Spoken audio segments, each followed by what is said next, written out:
So I'm now going to introduce our next speaker. Please welcome to the stage DCC Serena Kennedy.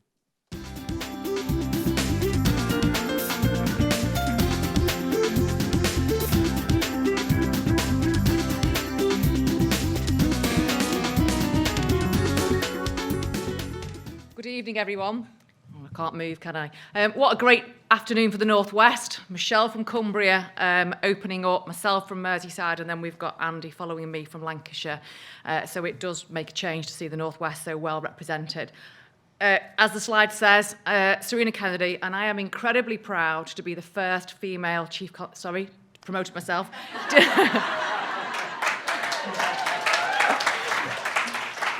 Luckily, my boss is out the country, so no tweeting that. So I'm the first female Deputy Chief Constable of Merseyside Police. It's a great pleasure to be asked to speak to you this afternoon. When Mandy Chapman contacted me and asked me to take part in the panel discussion, I said yes straight away. There's definitely strength in numbers. And then when the timings didn't work out for me to be on the panel tomorrow, Mandy asked me to speak today. I couldn't refuse. Well, Mandy wouldn't have let me. She's very persuasive. But boy, did imposter syndrome kick in. It doesn't matter what rank you are, that syndrome comes back loud and kicking. I can't tell you how daunting it is preparing a speech when you're going to be on the stage of some of the women who provided much inspiration to me during my career. The Director General of the NCA, Lynn Owens, who unfortunately can't be with us now, and the Commissioner of the Metropolitan Police, Dame Cressida Dick. I have to say both of whom I am still slightly starstruck when I'm in their company, but both of whom achieved significant firsts in their careers. And it's also great to have some people in attendance this evening who had a massive impact on my career, including Chief Constable Justine Curran, who was actually on my interview panel when I applied to join Greater Manchester Police in 1993. Today I've been asked to reflect on the last 100 years of women in policing, but also share some of my thoughts on the next 100 years of women in policing. And I will also weave in, like Michelle has, some experience of mine of the past 26 years. Right, notes on technology. This is going to be good. Okay. In 2015, we saw celebrations across the country of 100 years in women in policing. And in the Northwest, we certainly celebrated many great firsts right across the country, from those previously male-dominated squads to those firsts in terms of leadership. And it's absolutely right that we recognise those great achievements of the women who've travelled the journey before us and have enabled us, as women, to make the choices we do today in the workplace. Unimaginable 100 years ago is that there would even be a British Association of Women in Policing, let alone that we would be gathered here today. A host of people in this room who not only recognise the untold and invaluable contribution to women in policing, but the right to be treated equally, not because we ask or because we've proven ourselves, but because we are exactly that, equal. Women in law enforcement positions primarily performed roles such as correctional officers, working in juvenile facilities only involving female offenders, or performing admin tasks. Women at that time were not considered as capable as men as law enforcement. How things have changed. The Women Police Volunteers was founded in 1914 by Nina Boyle and Margaret Damer Dawson. Boyle and Dawson fell out over an anti-prostitution initiative in February 1915, with Boyle leaving and Dawson reforming the Women's Police Volunteers, which she then led. The WPV was staffed by volunteers such as Edith Smith. Edith was born in Birkenhead in Merseyside and was appointed in 1915 as the first women police constable with full powers of arrest. Edith served with the Lincolnshire Constabulary, where I think we all thought we were today. She dealt with cases that involved women, and she worked hard to try and reduce the number of prostitutes in Grantham who were attracted there by the army base. She was also a matron nurse where she worked 7 days a week for over 2 years. She unfortunately died after taking an overdose of morphia in 1924. Edith's life is commemorated in Grantham Museum, but her grave remained unmarked in Cheshire and unknown until 2018, when female officers from Merseyside's Parity 21 network and our colleagues from Cheshire and Lincolnshire arranged for fundraising to purchase a headstone. On International Women's Day, This year, Edith's injustice was righted and the officer's grave was properly marked and her remarkable achievement was formally recognised. Women in policing have come a long way in the last 100 years, perhaps faster than ever within the last 30. Ability has translated into equality, but there is still more to be done. Nationally, as you've heard, female police officers account for about 30% of the service, yet we actually account for over half the population. And as you've already heard, we saw the number of female chief constables fall from, we did get to double figures once, from a high of 13 in 2014 to just 2. But since then, as Michelle said, I'm really pleased to say those figures are back up to 5. But as Elliot said, the future is bright with so many women doing well at PNAT this year. In preparing for my speech, I reflected on my own journey to Deputy Chief Constable. And like Michelle, I was the first member of my family to go to university. I think my PA has spent the last 2 weeks trying to find as many pictures of me with dodgy haircuts as she can. So as I've said, I was the first member of my family to go to university, and it was here in this great county, where I know I'm in Humberside now. And as Captain Blackadder said, it was one of the great universities, Oxford, Cambridge and Hull. So my journey to university was mainly down to my parents supporting me and encouraging me all the way, recognising the power of education. Never once was I told by them I could not be or I could not do. And I brought this into my career as a police officer. Fortunately, I joined a large metropolitan force where opportunities were aplenty and promotion processes weekly. If I wanted to do something, I applied for it. And whilst I may not always have been successful, there was always something else around the corner. And before preparing this speech, I probably would have said the first time that I was made to feel different as a female was when I got promoted to DCI in MIT. And I know there's some colleagues in the audience that will resonate with them. I was the first female DCI in MIT with children, and my colleagues really didn't know what to expect. But when I reflected, actually, when was the first occasion that I was made to feel awkward as a woman? It was when I returned to work after my second child. I had 2-year-old and 6-month-old daughters. I'd been promoted to inspector whilst pregnant and was working as a response inspector. I was working at North Manchester, which was a 50-mile round trip, and I requested a transfer closer to home to a division where I knew there was vacancies to be a response inspector. I was asking to work full-time, 24/7, on response. I was told the only way that I could get a transfer was that if I had welfare needs, which I told them I didn't. And after a visit from the welfare officer, who said I didn't have welfare needs, my request was turned down. Until a female superintendent, Alison Fletcher, arrived in charge of personnel, as it was called then, and she recognised the absolutely ridiculous nature of the request being authorised, the request being declined. So she authorised my transfer for me to work full-time, 24/7, on response, on a shift that had vacancies. That decision has really stayed with me throughout my career, and I was lucky enough to meet Alison this year at the Alison retired a number of years ago, and I saw her at the COP Service Remembrance at the National Arboretum and was able to remind her of the impact that decision she made back then, which she probably doesn't even remember because it will have just been another file on her desk for her to make a decision on. But are we really confident that in our own forces, decisions like that won't be made today? But I have to say, unlike many that have travelled the journey before me, I didn't have to choose between family or career. I've been incredibly lucky to have both. That's been down in the main to the support of my husband, my children, and incredibly supportive line managers. But as we all know, it's not without sacrifice. This year, my husband and I welcomed our first grandchild into the world. She's pretty perfect. And naturally, as I looked at her beautiful face, my mind turned to the future. What was ahead for me? Hopefully the mistake I made at the beginning. I'll just put that out there now. For us as a family, for my 2 almost grown-up daughters, and what would be life like for this new life I was holding in my arms, I could be holding the next 60 years of policing in my arms. What do I want for the future of policing for my daughters, who have certainly not been restricted by their gender in what they aspire to achieve? And how would I shape the future for my granddaughter so that when she enters the working world in 20 years' time, the conversations many of us will share today will be part of our history, but not part of her future? Conversations need to be had about well-being, resilience, and how we deal with such issues as the gender pay gap, future working solutions, How do we become more agile in the way that we think about ourselves, the place and the space we occupy as women, mothers, daughters, partners, and as police officers or police staff?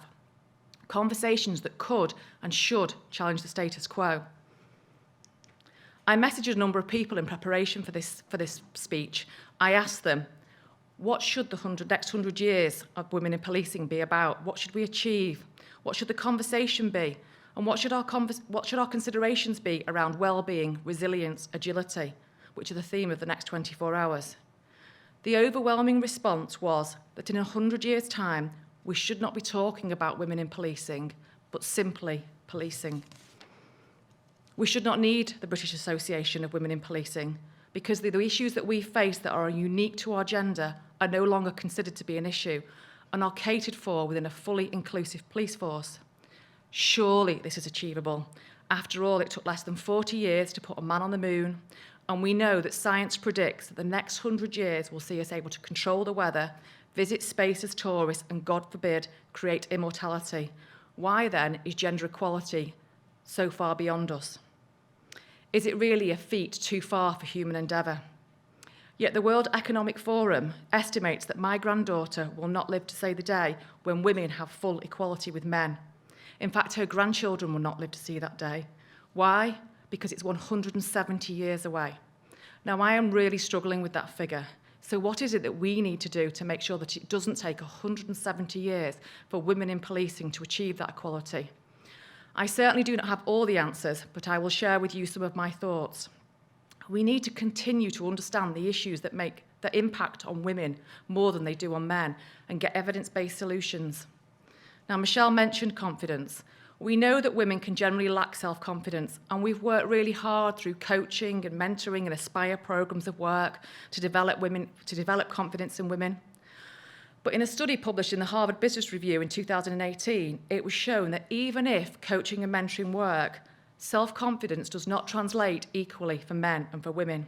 For women, self-confidence is more closely linked to warmth, which is probably why a clever, direct and committed senior female in a story that a colleague shared with me just 2 weeks ago was described as aggressive by her peers and her bosses when a group discussion was taking place on who should be supported for the next round of promotions. Now, the challenge was made back by a female in the room. Would we describe that same behaviour as aggressive in a man? The honest answer is no. Assertive, confident and passionate may be some of the adjectives that be used to be described, but not aggressive. And I know similar tales have been told many times before, and I genuinely thought we'd moved past those days, but that genuinely occurred in a police force in this country in the past month. So now to achieve, we need to be self-confident and warm, but not aggressive. The learning from this is not to stop the evidence-based solutions to improve the confidence in women. We absolutely have to do this to get women to apply for that job, that department, or that process, because we know a lot of underqualified and underprepared men don't think twice about applying, and yet many overqualified and overprepared women still hold back. But we actually need to look at the recruitment and selection processes to remove the bias on issues like that, to make sure they're eliminated. One of the responses I got back from a colleague said that the success of women in policing in 100 years' time, again, would be that we'd not need BAWP, but probably because it is women that give birth, we will always need it. So one of the questions I get asked most as a female Deputy Chief Constable is how, as a mum, have I managed to achieve what I have? Now, I understand why I get asked that question. It is usually from female colleagues, and they're hoping that I've got the silver bullet to time travel, finding the 8th day of the week and the personal 27-hour day when the rest of the world is on a 24-hour day. But I am always slightly frustrated by that question, because it should be, how have I, as a parent or a carer, managed to achieve what I have? We need to reframe the discussion about enabling parents and carers to be fully productive employees and move the discussion away from gender to stop perpetuating the debate that this is a female issue. As organisations, we need to be far more creative in the way we manage flexible working, but also attitudes towards flexible working hours. I completely accept we are a police force. We are a customer-based service which has demand across 24 hours that needs to be met. But simply changing the tone of the conversation could have a huge impact. The conversation around flexible working is normally a deficit-based one, and the individual is rarely seen as an asset, whereas the discussion could be started to see how they can add value to the organisation.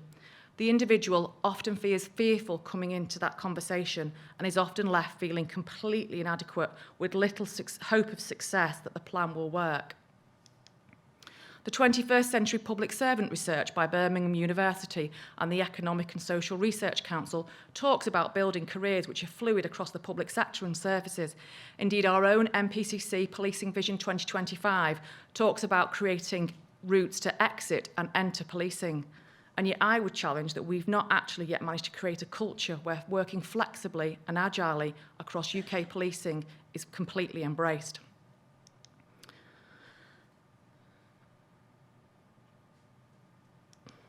So I'm just getting slides in order.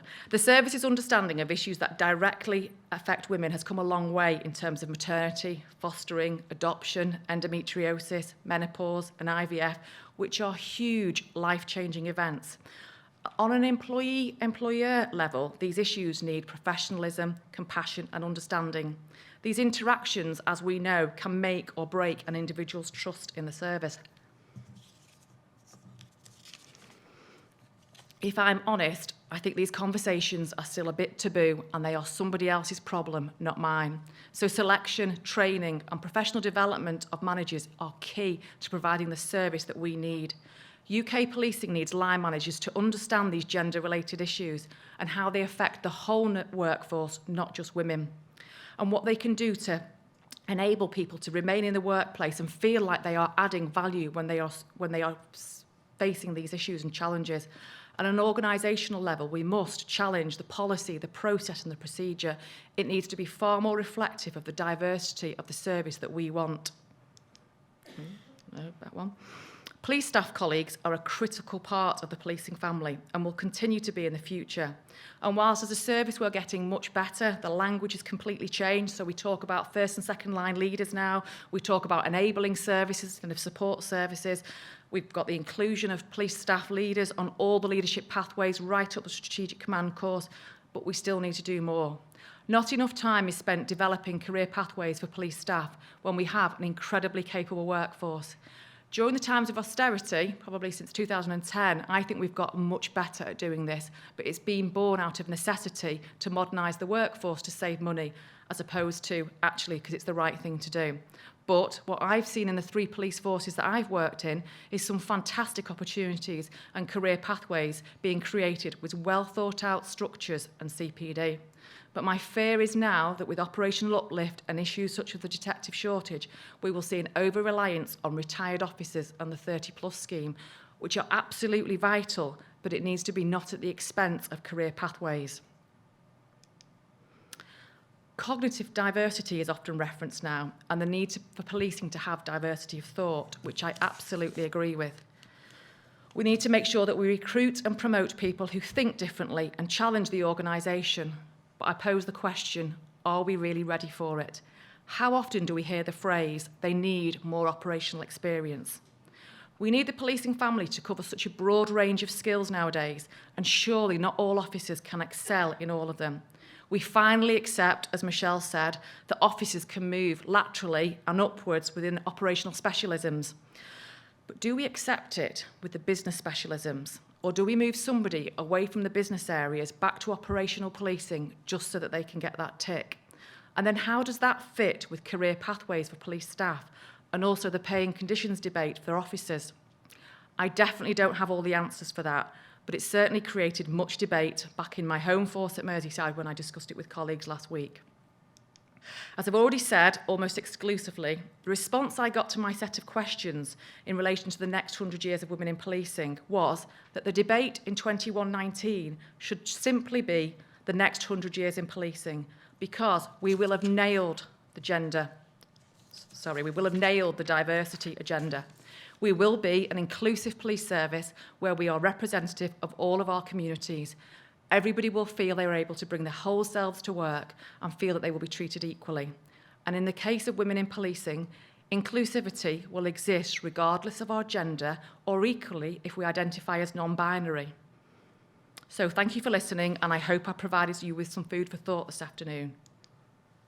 Has anybody got any questions? But I think we'll do it by Slido.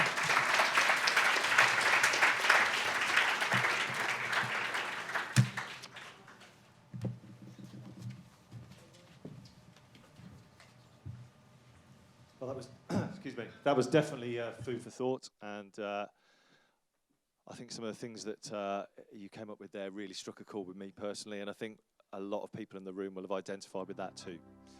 So we move on to our next speaker.